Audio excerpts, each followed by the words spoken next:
it's going to change everything. The thing that's happening today, which I think this is why I think it's the most important trend right now in the world, is that 100 million homeowners are each going to become their own little power plant and compete with these 1,700 utilities. No, 100%. But then the other way is there are times when you just sacrifice your own personal happiness for a bigger thing that you've created. Yeah. If you're in a position to do it, I think some folks are tested. Elon is probably the best example. And it must be really, really hard to be him. Really hard. I have enormous levels of empathy and care for him. I really love him as a person because I just see that it's not that fun. And he has these ways of being human that in his position I just think are so dear that I just hope he never loses them. In this video, billionaire investor Chamath Palihapitiya shares some insights into Elon Musk and explains the truly insane disruption of energy, which will send the marginal cost of energy to zero, causing a profoundly positive seismic shift with big implications for humanity, while simultaneously disrupting trillions of dollars of legacy energy infrastructure. And yes, Tesla will be leading the charge. Get it, charge, because yeah, that was not even funny. I promise I won't quit my day job. I also promise I won't stop plugging Patreon. Remember, 20th of November, big price increase on the entry-level Patreon membership. So if you'd like to lock in today's lower pricing, now's the time. Posted another 2 exclusive videos to Patreon this morning. Well over 220 exclusives now and counting rapidly. If you're not already a member, you know what to do. Click the card in the corner or the link in the pinned comment to join. And so in many ways, you get the free option. You're going to be spending, any of these companies will be spending tens of billions of dollars in OpEx and CapEx every year on all kinds of stuff. It is not a thing that money actually makes more likely to succeed. In fact, you actually don't need to give these kinds of things a lot of money at all, because starting in 2023, or right now, you have the 2 most important tectonic shifts that have ever happened in our lifetime in technology. They're not talked about, but these things allow AGI, I think, to emerge over the next 10 or 15 years where it wasn't possible for. For some strange, completely unknown reason, Tesla's humanoid robot just came to mind. I don't know why that would be relevant and related to AGI happening in the next 10 to 15 years. So yeah, I guess I should edit this out because it's totally not relevant. The first thing is that the marginal cost of energy is zero. You're not going to pay for anything anymore, right? And we can double click into why that is. And the second is the marginal cost of compute is zero.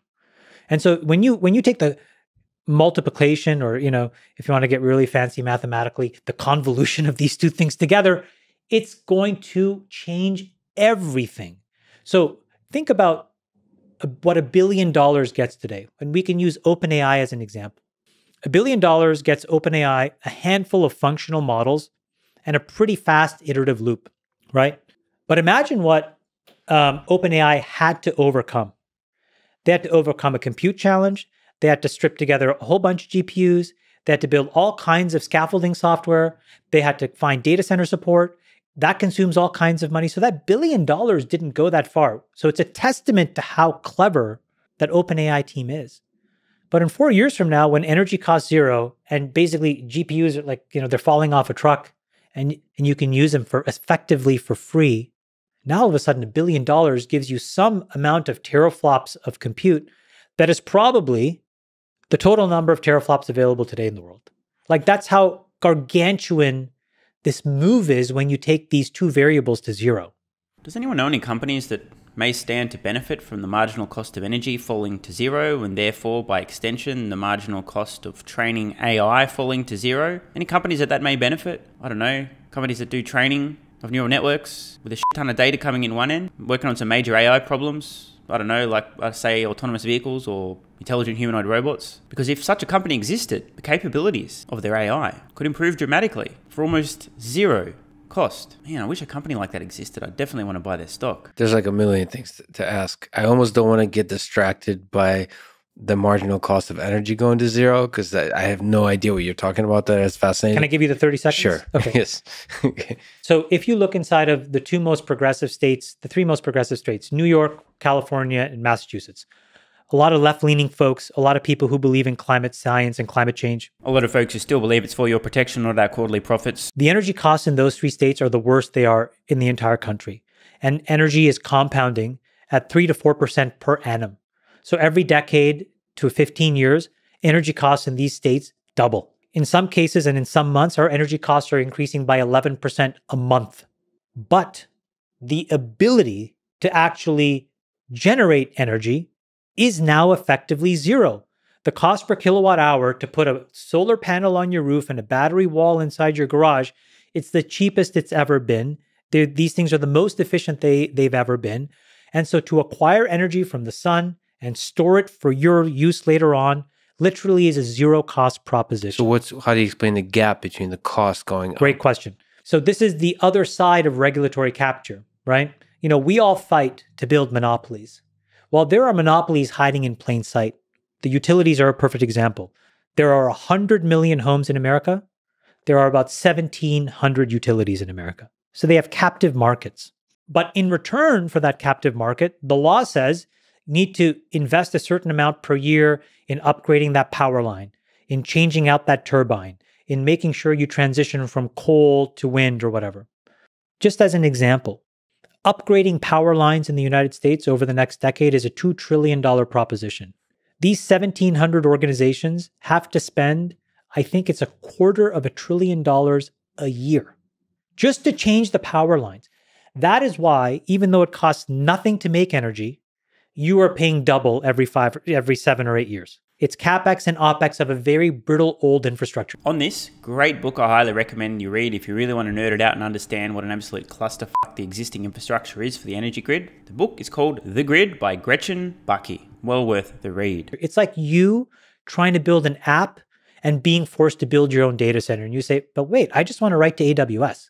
I just want to use GCP. I just want to move on. All that complexity is solved for me. And some law says, no, you can't. You got to use it. So that's what consumers are dealing with, but it's also what industrial and manufacturing organizations, it's what we all deal with. So how do we get rid ourselves of this old infrastructure that we're paying for? So the thing that's happening today, which I think this is why I think it's the most important trend right now in the world, is that 100 million homeowners are each going to become their own little power plant and compete with these 1,700 utilities. So 100 million homes just in the US. Let's do some math here. Imagine a company were to capture 20% of this opportunity. How exactly do individual homeowners become part of the solution? Generate, store, and supply their own energy, meet their own needs, and then sell back surplus energy to others? Make a small profit along the way? Well, they would need to install a money printer on their roof and storage connected to their money printer in their home in the form of rooftop solar and a home battery. Any companies that make both of those? Oh wait, I know one. It's called Tesla. Let's say that they captured just 20% of this opportunity. A mere 20 million homes. Simple math here. Let's say the combined cost of a little bit of rooftop solar and a home battery is about $15,000, keeping in mind that it'll pay for itself in no time at all with some of the current incentives. If that's the case, a company that would sell this $15,000 to 20 million homes would bring in about $1/3 of $1 trillion in revenue in the process. That's a really fucking gigantic opportunity, especially given the fact that this is just in the US alone. I'm sure it's nothing. And that is in the United States or globally? No, just deal with the United States for a second, because I think it's easier to see here. 100 million homes, solar panel on the roof. And by the way, just to make it clear, the sun doesn't need to shine, right? These panels now work where you have these UV bands that can actually extrapolate beyond the visible spectrum. So they're usable in all weather conditions. And a simple system can support you collecting enough power to not just run your functional day-to-day life, but then to contribute what's left over back into the grid for Google's data center or Facebook's data center, where you get a small check. The cost is going to zero. How obvious is this to people? You're making Not it sound... obvious. Okay. So, because this is a pretty profound prediction. If the cost is indeed go to zero... So a couple of things. Hardly anyone is aware of this. It is going to happen. Tony Seba being one exception, who's discussed in detail the profound implications of the marginal cost of energy falling to zero. If you're curious, search this channel, Energy Abundance. You'll find plenty of videos on this very topic. No one's talking about this. They should be. The cost of compute going to zero, So the cost of compute going to zero is can kind of understand, but the energy seems like a radical prediction of yours. Well, it's just naturally what's happening, right? Now let me give you a different way of explaining this. If you look at any system, there's a really important thing that happens. It's what Clay Christensen calls crossing the chasm. If you explained it numerically, here's how I would explain it to you, Lex. If you introduce a disruptive product, typically what happens is the first 3 to 5% of people are these zealous believers. Mm-hmm. And they ignore all the logical reasons why this product doesn't make any sense because they believe in the proposition of the future and they buy it. The problem is at 5%. If you want a product to get to mass market, you have one of two choices, which is you either bring the cost down low enough or the feature set becomes so compelling that even at a high price point. An example of the latter is the iPhone. The iPhone today, the 14 iPhone, costs more than the original iPhone. It's probably doubled in price over the last 14 or 15 years, but we view it as an essential element of what we need in our daily lives.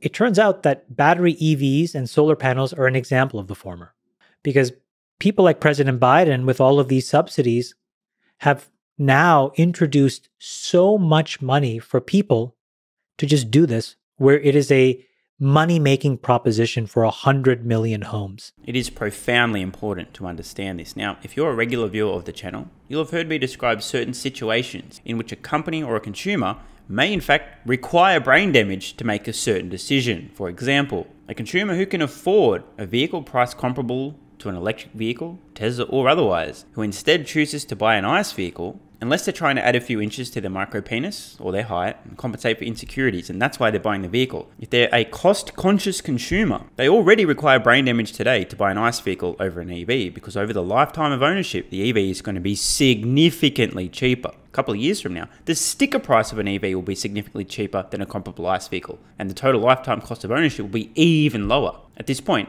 everyone will literally require brain damage to buy an ICE vehicle.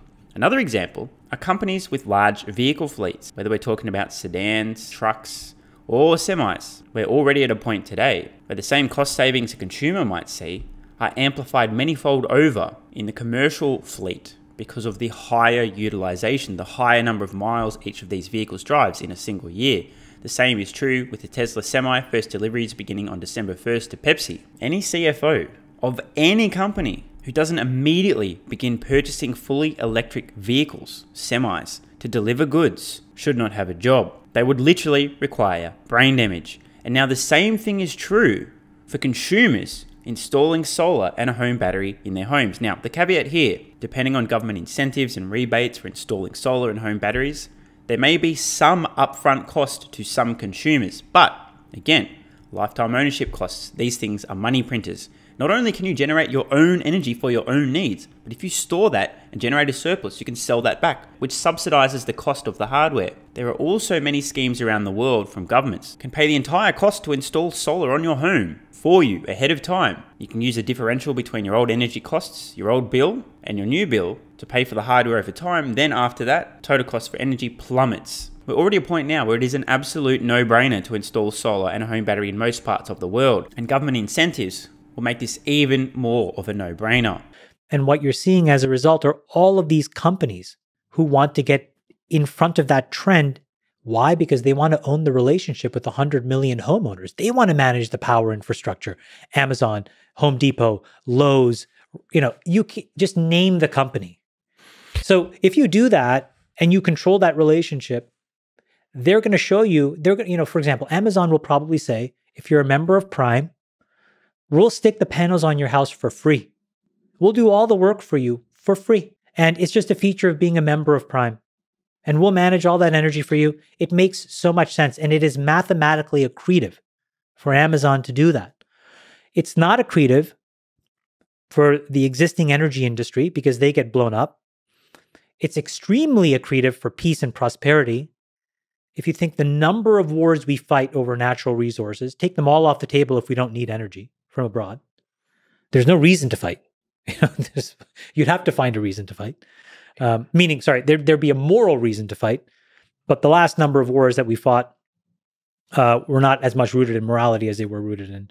Yeah, it feels like they were very much rooted in conflict over resources, energy specifically. And then, just the last thing I want to say, I keep interrupting, apologies, but the chips, what people want to say is that, now that we're at 2 and 3 nanometer scale for typical kind of like transistor fab, we're done.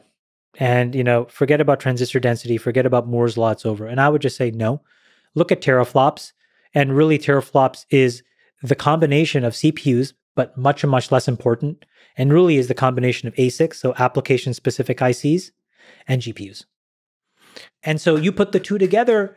I mean, if I gave you $1 billion 5 years from now, the amount of damage you could do, damage in a good way, in terms of building racks and racks of GPUs, the kind of models that you could build, the training sets and the data that you could consume to solve a problem, it's enough to do something really powerful. Whereas today, it's not yet quite enough. Just want to make sure everyone watching knows that this has nothing at all to do with Tesla, especially their autonomous software, their intelligent humanoid robot, and something called Dojo. Yes, no connection there whatsoever, I swear. No, 100%. But then the other way is there are times when you just sacrifice your own personal happiness for a bigger thing that you've created. Yeah, if you're in a position to do it, I think some folks are tested. Elon is probably the best example. The timing could not have been better on these comments. Elon has just tweeted this. How do you make a small fortune in social media? Start out with a large one. And it must be really, really hard to be him. Really hard. I have enormous levels of empathy and care for him. I really love him as a person because I just see that it's not that fun. And he has these ways of being human that in his position, I just think are so dear that I just hope he never loses them. Just a simple example, like 2 days ago, I don't know why, but I went on Twitter and I saw the perfume thing. Yeah. So I'm like, fuck it. I'm just going to go buy some perfume. So I bought his perfume, the burnt hair thing. Yeah. And I emailed him the receipt and I'm like, all right, you got me for a bottle. And he responded in like 8 seconds and it was just a smiley face or whatever. Yeah. Just deeply normal things that you do amongst people that are just, so nobody sees that. You know what I mean? But he deserves for that stuff to be seen because the rest of his life is so brutally hard. Yeah. He's just a normal guy that is just caught in this ultra mega vortex. That is quite the understatement from Chamath. Why do you think there's so few Elons? It's an extremely lonely set of trade-offs. Because to your point, if you get tested, so if you think about it again, probabilistically, there's 8 billion people in the world, maybe 50 of them get put in a position where they are building something of such colossal importance that they even have this choice. And then of that 50, maybe 10 of them are put in a moment where they actually have to make a trade-off. You're not going to be able to see your family. I'm making this up. You're not going to be able to see your family. You're not, you're going to have to basically move into your factory. You're going to have to sleep on the floor. But here's the outcome: energy independence and, resource abundance and peace, a massive peace dividend. And then he says to himself, I don't know that he did because I've never had this conversation. Yeah, you know what? That's worth it. And then you look at your kids and you're like, I'm making this decision. I don't know how to explain that to you. Yeah. You want to be in that position? There's no amount of money where I would want to be in that position. So that takes an enormous fortitude and a moral compass that he has. And that's what I think people need to appreciate about that guy. Absolutely agree. As I've said many times, it's not just Elon's ability to load his back with more weight, more responsibility, and endure more pain than any other human on the fucking planet. It's not just the ability, but his willingness, in fact his compulsion to do so. As soon as a load lightens up enough, he's looking around, what's the next most important thing I can do to have a big positive impact on the future of humanity? Oh, I'll buy Twitter. The guy's nuts, in a good way. I mean, the guy's in his 50s now, and he's working as hard as he ever has. 120 hours a week at the moment. Absolute fucking madness. He didn't need to do this. But Chamath's right. His moral compass is guiding him. He just has to. He can't not. The guy's just built different. It's also on the first number you said, it's confusing that there's 50 people or 10 people like that are put in the position to have that level of impact. It's unclear that has to be that way. It seems like there could be much more. There's definitely people with the potential.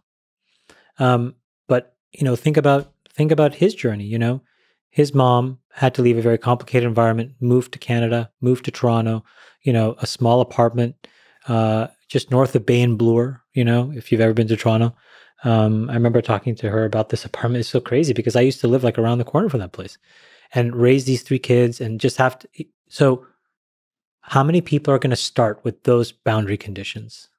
and really grind it out. It's just very few people in the end that will have the resiliency to stick it through, where you don't give in to the self-doubt. And so it's just a really hard set of boundary conditions where you can have 50 or 100 of these people. That's why they need to be really appreciated. Yeah. Well, that's true for all humans that follow the thread of their passion and do something beautiful in this world. That could be on a small scale or a big scale. Appreciation is that's a gift you give to the other person, but also a gift to yourself. That somehow it becomes like this contagious thing. I went to this. You are so right. You just my brain just lit up because yesterday I went to an investor day of my friend of mine, this guy, Brad Gerstner. And, on the one very reductive world, Brad and I are theoretically competitors, but we're not. He makes his own set of decisions. I make my own set of decisions. We're both trying to do our own view of what is good work in the world. But he's been profoundly successful. And it was really the first moment of my adult life where I could sit in a moment like that and really be appreciative of his success and not feel less than. And so, little selfishly for me, but mostly for him as well, I was so proud to be in the room. That's my friend. That guy plays poker with me every Thursday. He is crushing it. It's awesome. And that's it's a really amazing feeling. This is a profoundly important place to get to psychologically and emotionally. Being happy to see others succeed, including your friends and including those who are in direct quote competition with yourself. You guys may be surprised to see what happens behind the scenes. Of course, what happens behind the scenes stays behind the scenes, but I can give you some personal examples from my past lives. I previously worked as a mortgage broker, my own business, my own company, and a couple of friends who I'd been investing in real estate alongside were both learning from each other as we built our investment portfolios, then went into the finance business, running our own mortgage companies, directly competing with each other for the same clients in the same country doing the same stuff. Yet we never saw ourselves in direct competition. We helped one another.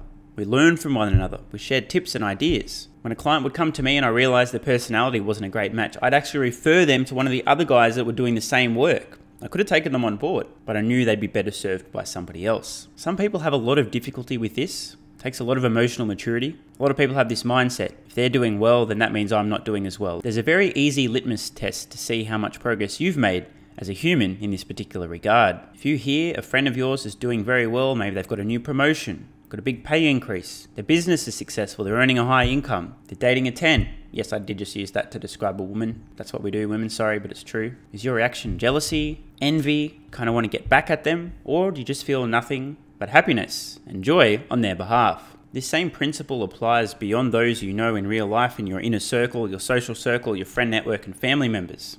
It applies to people in general. Do you celebrate success? Feel good on them. They've worked hard, they deserve everything they got. Or are you among the bottom 0.1% of humanity who sees somebody doing well and instantly has a compulsion, a desperate need to bring them down? Seriously, take some time to reflect on this. How do you feel when you hear a CEO is getting paid $20 million a year? Motherfucking $20 million a year? No one deserves that. He's getting overpaid. What do you think? Damn, son. Must have worked the dick off. Must be adding a lot of value. Definitely deserves every penny. It's important. This is a very telling insight into how much you've evolved as a human being. Yeah, I mean that. I can boil this concept down to just a few words. If your default position is to celebrate the success of others, congratulations. You're not among the bottom 1% of humanity. If your default reaction, however, instead of celebrating the success of others, is to diminish it, to attack them, to claim they're lucky, they don't deserve it, they're a fraud, blah, blah, blah, blah, blah, you absolutely, unquestionably are among the bottom 1% of humanity. The good news is you don't have to stay there. The bad news is, until your mindset changes, you ain't going anywhere. I think I might have to fire my editor, guys. I don't know why, but there's a weird comment on screen right now. You don't even need a Patreon. You're rich already. This is why I don't like rich people. Always greedy for more. From some anonymous basement dweller who currently sits in the bottom 1% of humanity, I guess. While we're on the subject of Patreon and my endless greed, please go sign up now. I really want your money because I don't already have enough. And just to be clear, there's no value on Patreon. That's why people don't sign up and stick around. And if you happen to say, hang on, aren't there over 9,000 people currently supporting you on Patreon every month? Surely they're getting some value. There's some exchange of value, right? You're wrong. I'm just a greedy guy who wants your money. So please, give me your money. Go sign up to Patreon now because I'm greedy and I want your money. That's why I've been telling everybody to sign up now before the prices massively increase, because I'm so greedy that, oh, wait, hang on. If I'm warning people before the price increase that they can lock in today's price, I think that goes against the narrative. Anyway, whatever. I'm greedy. Give me your money. Go sign up to Patreon with the card in the corner or the link in the pinned comment. I'll see you over there, and I guarantee I won't provide any value whatsoever. I just want your money because I'm a greedy rich person. I look forward to taking your money and providing nothing in return. God damn it. So, see you over on Patreon. Love ya.